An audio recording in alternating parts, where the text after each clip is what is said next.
நான் ஒரு விஷயத்த ரொம்ப ஸ்ட்ராங்காக சொல்வேன். காலையில் எழுந்து ஜெபம் பண்ணாமல் பைபிள் படிக்காமல் நம்ம ஓட ஆரம்பித்தோன்னா கண்டிப்பாக நம்ம பாவத்தில் விழலாம், சோதனையில் தோற்று போகலாம்.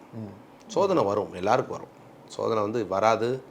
சோதனையை வந்து எல்லோரும் பைபாஸ்லாம் பண்ண முடியுமான்னு சான்ஸே கிடையாது. எல்லாருக்கும் வரும். ஆனால் ஜெபமும் வேத வாசிப்பும் தேவனோடு நடக்கிற அனுபவம் இருக்கிற வரைக்கும் ஒரு மனுஷன் பயப்படவே வேணாம். ஏன்னா தப்பிக்க போக்கையும் வைப்பார். ஏன்னா சோதனையிலே அவர் தாமே சோதிக்கப்பட்டு பாடுபட்டதுனால சோதிக்கப்பட்டதுக்கு உதவி செய்ய வல்லவராக இருக்கார்.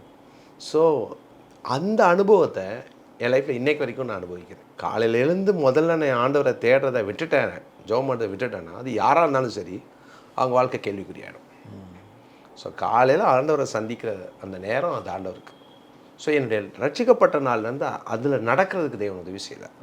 அதனால் என்னை ரொம்ப அழகாக ப்ரொடெக்ட் பண்ணார்.